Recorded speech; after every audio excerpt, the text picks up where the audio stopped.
Greetings, gamers! Welcome to the post-run commentary for my Molten Viral PB.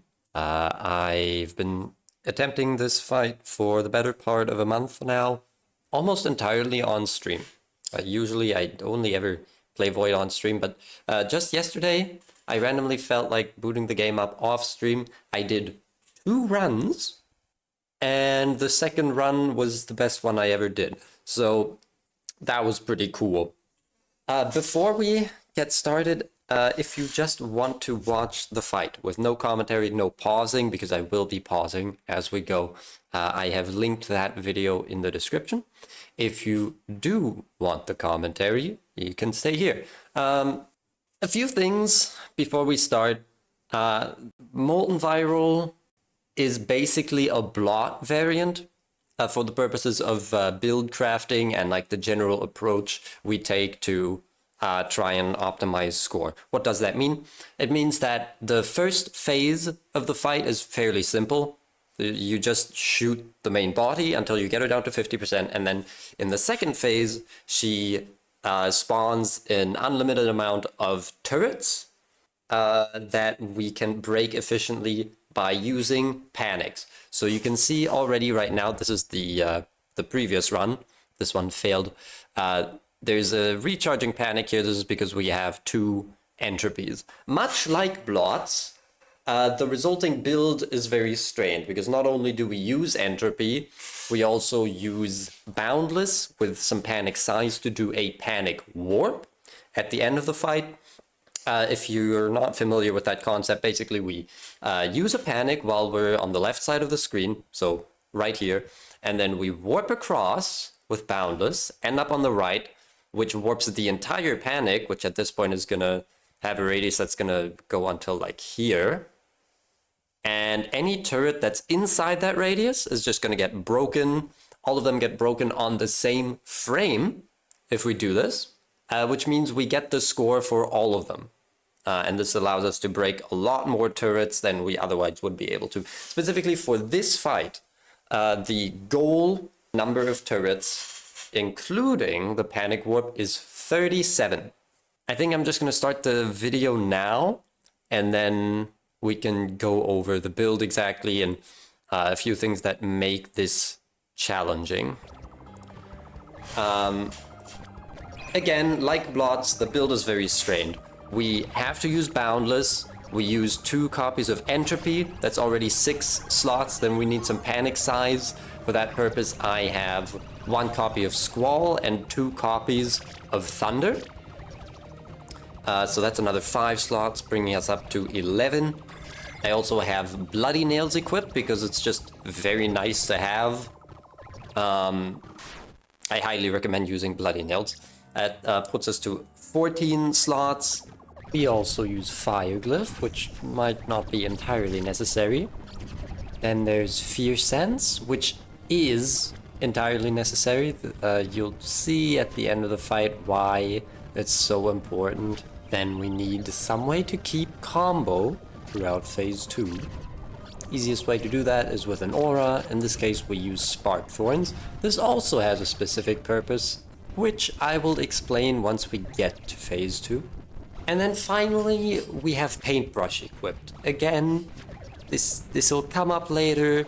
Just imagine we do it because we really like to have critical charge shots.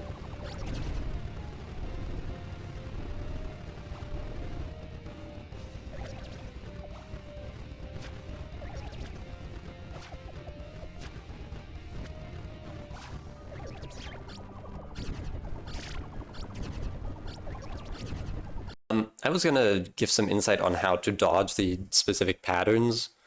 So for example, with this attack, what I like to do is Boundless, warp once to get the iframes. Boundless, in case you didn't know, gives half a second of iframes on a 3-second cooldown when you warp. And then I use that half second to kind of find a safe pocket and tap move to the right, and it's totally safe. Not all of her patterns are built equal. I actually get hit by the idle phase here, this just happens.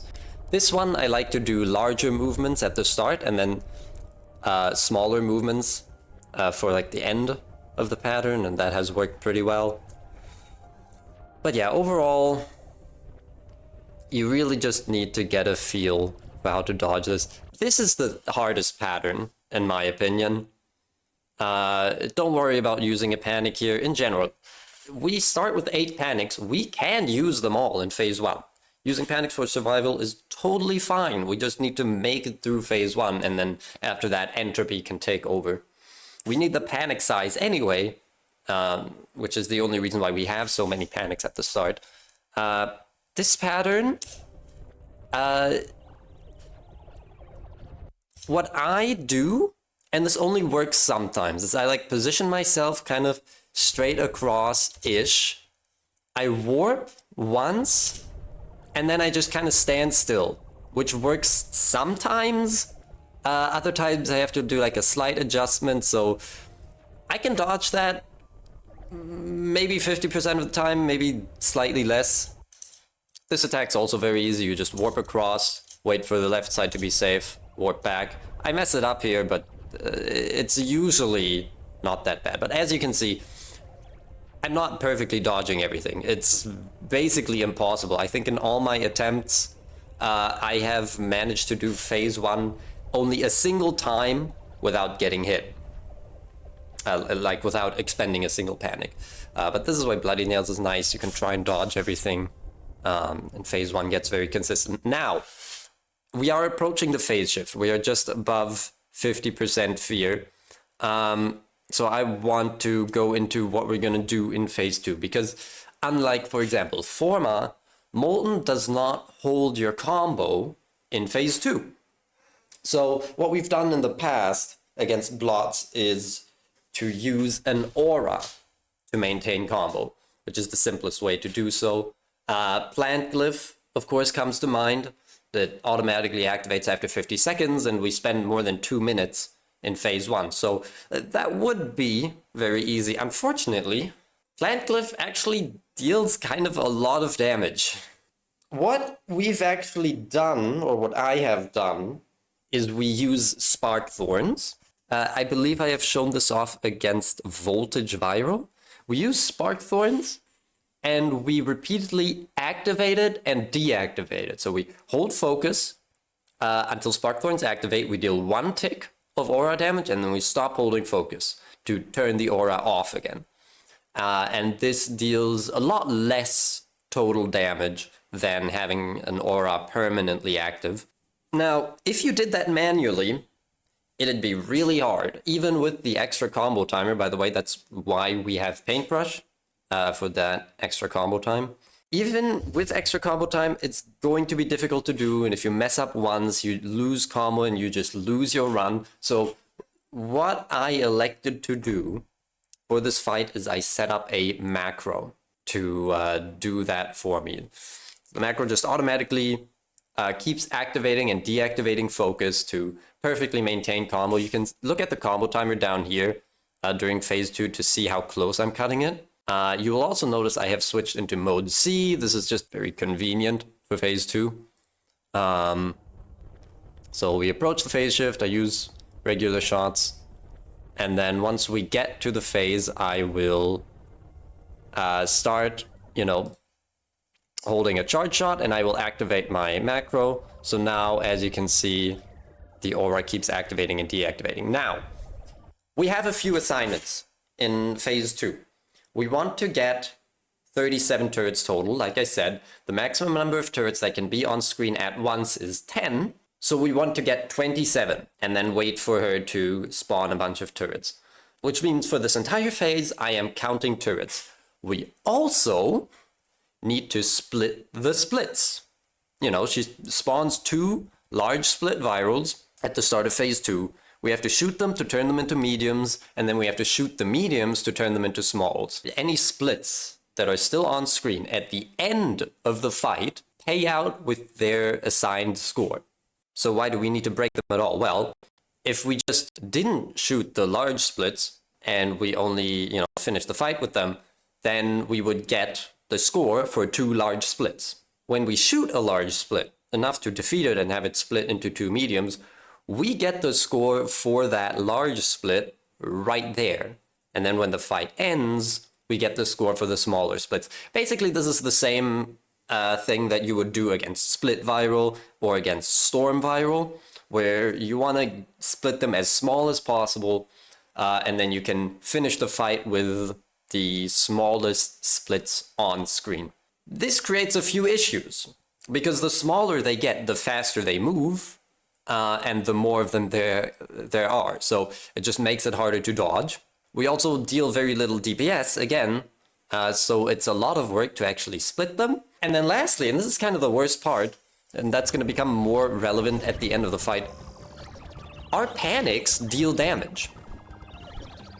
And any damage we deal to the small splits before the end of the fight is, you know, an amount of HP that we can't use basically to break more turrets.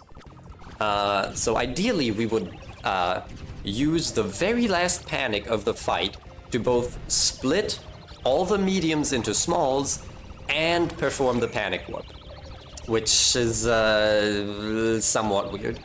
We're now at 6 turrets.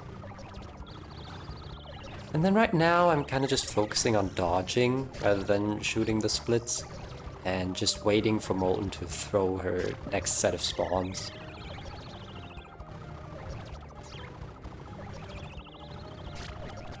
Now there are 10 turrets on screen, so I use a panic to damage the large splits and also get the 10.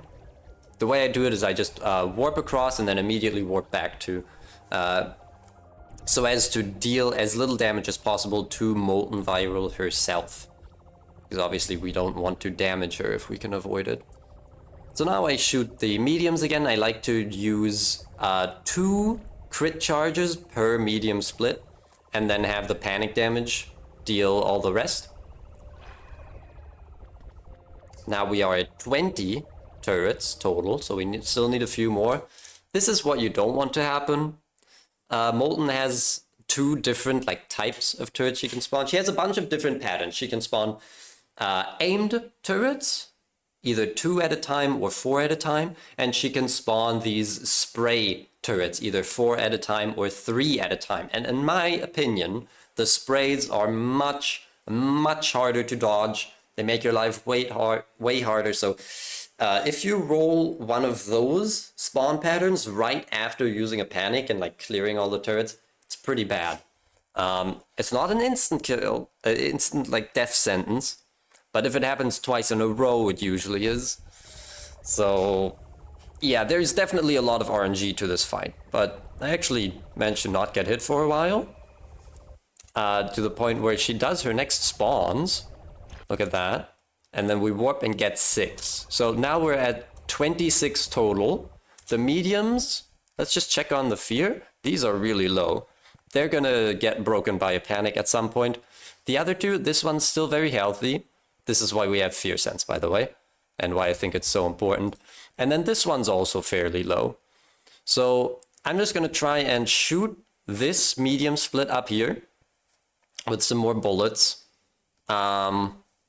And then set up the final warp. Now, of course, we're at 26 now, and we need at least 27 before our final warp. So we need at least 2 more panics to finish this fight. So we're not done. We are far from done, actually.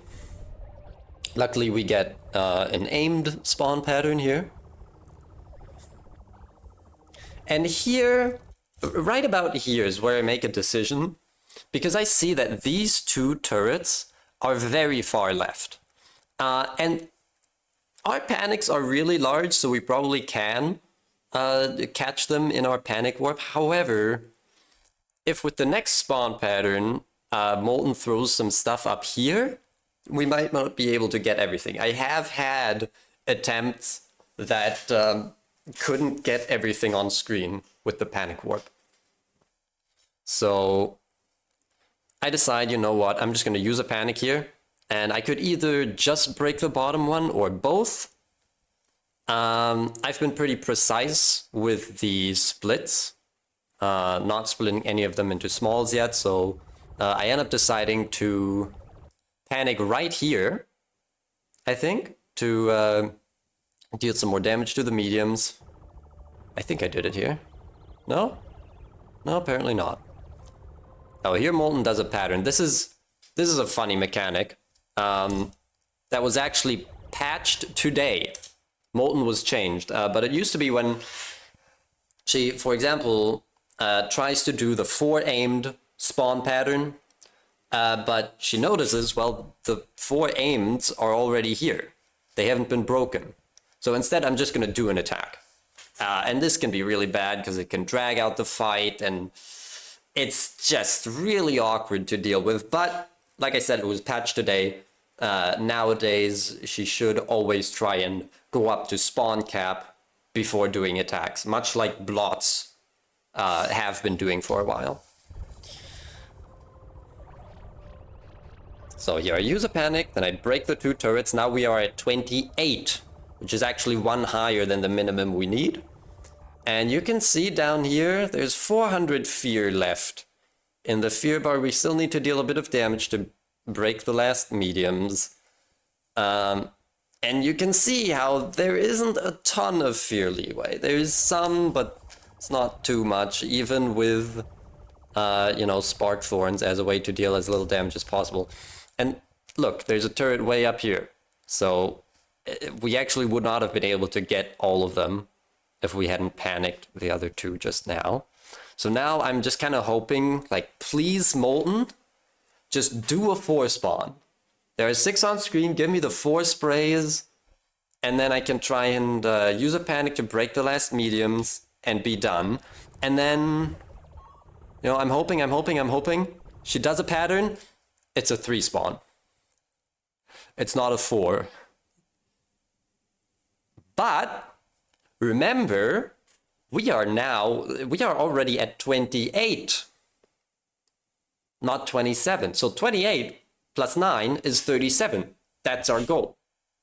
And I see that, and I panic right here, because look, all the mediums are on the left side. I'm trying to finish them off with a panic. I actually just barely managed to break this medium before it escapes the panic, which is very close. And then I make a last second adjustment, because I could just warp from here and it would probably work. But I see, you know, the turret's way up here.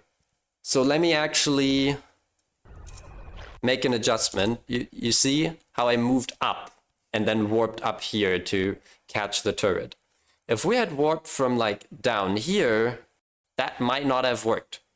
So I warp from up there, I get all of them, and now I'm not celebrating yet. I am staring at the top right and at this number right here, because I have had really close scores lately that were only like 2 or 3 turrets worth of score away from the Sublime threshold. And you can see the turrets give around 80 score, and I usually round them to 80, but it's actually a fractional amount of modes. So some of them give 79, some of them are going to give 80. And so I more or less had decided that it's probably like a 50% chance whether 37 turrets are enough to get the Sublime, the 9th Sublime, or if it's like 1 mode short.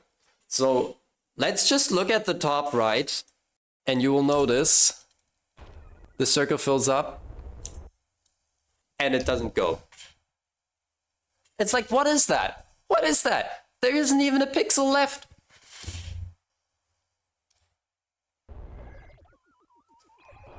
Just kidding. And I want to take some time to appreciate how long it took for that number to flip over. Okay, let's watch it again. 1 Mississippi, 2 Mississippi, 3 Mississippi, 4. It's almost 4 seconds. So, yeah, we got exactly enough. It is enough score on the dot for 9 Sublimes.